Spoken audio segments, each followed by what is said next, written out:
radio, una sala oscura y mucha imaginación se mezclan al ritmo de dos tornamesas para contar el lado B de la historia.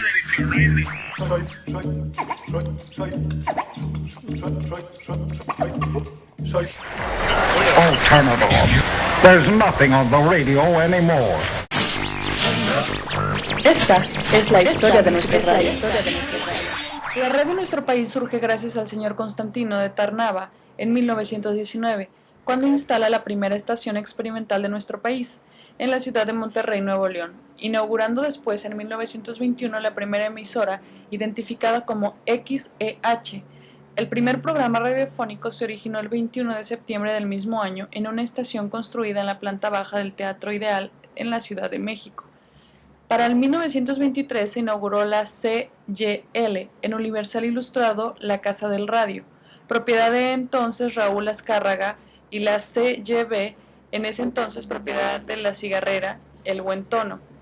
Años después surge una de las emisoras más importantes de toda la historia de la radio de nuestro país, la XEW, la voz de América Latina desde México, teniendo como único dueño a Emilio Azcárraga Vidarrueta.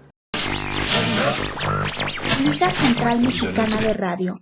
Se trataba de una organización en la cual el impulso a la radiodifusión comercial era evidente. Esta organización propuso al presidente Álvaro Obregón que las estaciones se clasificaran de la siguiente forma: estaciones del gobierno, que se dedicaran a servicios oficiales; estaciones comerciales, que estarían destinadas a transmitir mensajes privados mediante remuneración; estaciones de servicio al público, que transmitirían especialmente programas educativos y de entretenimiento general, incluyendo toda clase de información de interés público; y finalmente, estaciones de aficionados, manejadas por personas que se dedican al estudio, experimentación e investigación de la radio.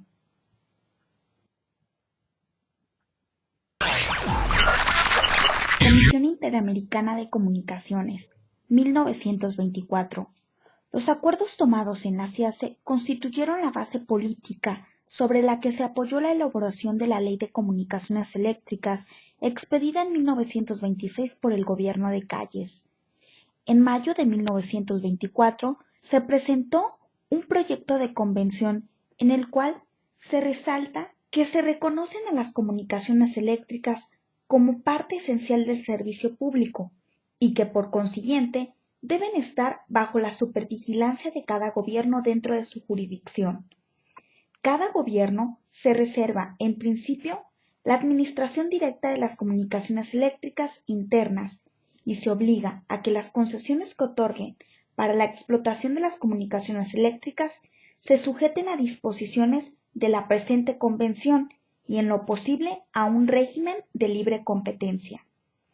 La dirección y jurisdicción que se ejerza sobre el servicio público de comunicaciones eléctricas se procurará encomendar en cada caso a una sola entidad administrativa de análoga organización en todos los países.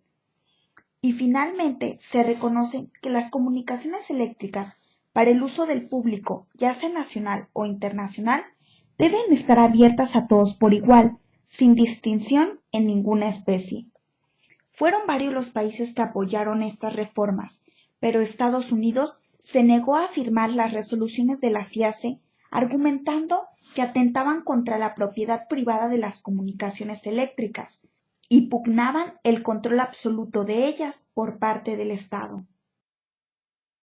Y su lazo de cable hizo de receptor. Ley de las Comunicaciones Eléctricas, publicada el 6 de mayo de 1926 bajo el mandato del presidente Plutarco Elías Calles. Esta ley perpetuaba que para establecer y operar en el país instalaciones de comunicaciones eléctricas se requería la autorización del presidente de la República, el cual la otorgaría por conducto de la Secretaría de Comunicaciones y Obras Públicas. Se fijó el requisito de la nacionalidad mexicana para los operadores de instalaciones de comunicaciones eléctricas. Las concesiones en la materia se podían otorgar por el plazo que fijara el Ejecutivo Federal, pero el término no podía exceder de 50 años. Esta ley definió las instalaciones radiodifusoras como aquellas que se establecerían para divulgar conferencias, conciertos y noticias. La ley no clasifica a las estaciones comerciales como aquellas que perciben ingresos económicos por la prestación de sus servicios y omite la mención de otra clase de radioemisoras como las culturales y oficiales, que por 1926 ya operaban en México. En cuanto a los contenidos de la programación, quedaba prohibido transmitir noticias o mensajes cuyo texto fuera contrario a la seguridad del Estado, al orden público, a las leyes del país y a la decencia del lenguaje, que causaran escándalo o que atacaran en cualquier forma al gobierno o a la vida privada de las personas. En 1929, durante el gobierno de Emilio Portes Gil, el gobierno mexicano asistió a la Conferencia Internacional de Telecomunicaciones en Washington, D.C. Ahí se propuso asignar una serie de siglas para los diferentes tipos de servicios relacionados con las comunicaciones y transportes, relacionados a sus respectivos países. A México le tocaron las siglas de la XAA hasta la XPZ, por lo que el gobierno mexicano le asignó a cada estación radiofónica las siglas XE. Así que las estaciones ya existentes se vieron en la necesidad de cambiar sus siglas a las propuestas por el gobierno. Durante el año de 1930, a 13 años de creación de la Constitución, un 5 de febrero, se comienza a operar el primer servicio nacional de noticias transmitidas continuamente a través de la radio. Radio Noticias. Fue proporcionado por la emisora XEN Radio Mundial, propiedad de aquel entonces del periodista y miembro del Constituyente de 1917, Félix Pallavicini. Pero a pesar de ser un sistema novedoso, el formato Radio Noticias solo transmitió hasta el final del año. Un empresario llamado Emilio Azcárraga Villaureta se desempeñaba como propietario y distribuidor de una compañía de calzado de Estados Unidos. Tiempo después decidió meterse al mercado de los automóviles Ford. Posteriormente, Azcárraga consigue obtener la concesión para la distribución de aparatos reproductores de música denominados Victor Talking Machinery Company. En 1929, dicha empresa se asocia con RCA. Tras esta unión, se logra crear una poderosa corporación estadounidense que cuenta con la distribución de productos de reproducción musical y sintonizadores de radio. La XCW se inauguró el 18 de septiembre de 1930, contando con 5,000 watts de potencia. Sus transmisiones llegaban a toda la República Mexicana y algunas partes de Centroamérica. Gracias a la calidad de su contenido y su enfoque comercial, rápidamente creció la audiencia en el país. Al poco tiempo, la XCW pasó a ser filial de la cadena NBC. Con esto, su alianza con Víctor RCA se terminaba de consolidar. Gracias al gran éxito del concepto que manejaba la XCW, las estaciones comerciales crecieron de ser 19 en 1929 a ser 52 en 1934. Gracias a este auge generado por la estación de Azcárraga, por fin se consolidaría la industria radiofónica en México.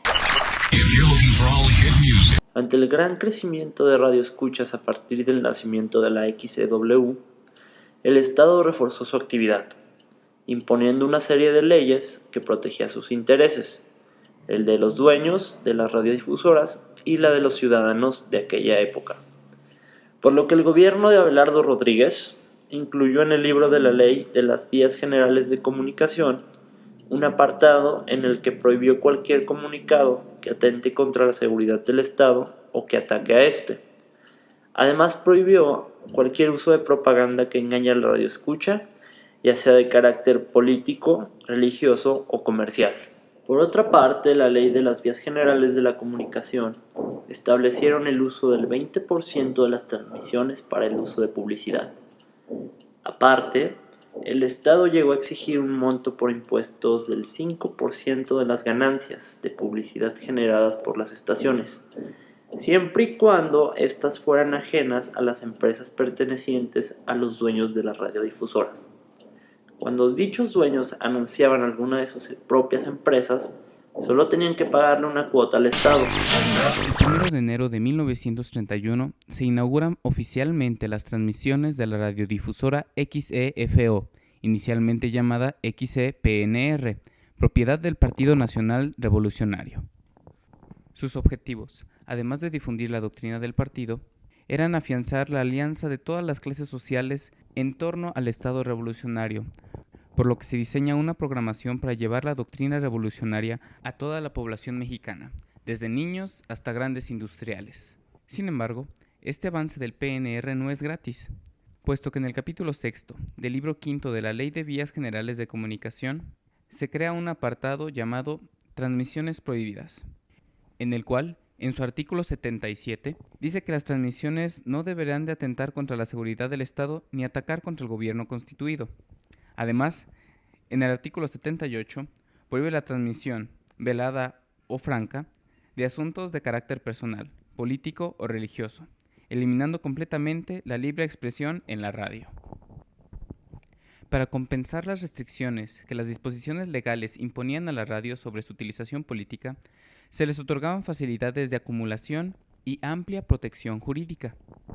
Entre estos se encuentra el cambio de permisos por 1 año a concesiones por 50 años, lo cual es más acorde al uso comercial del espacio aéreo nacional y le da mayor seguridad a los inversionistas de las radiodifusoras.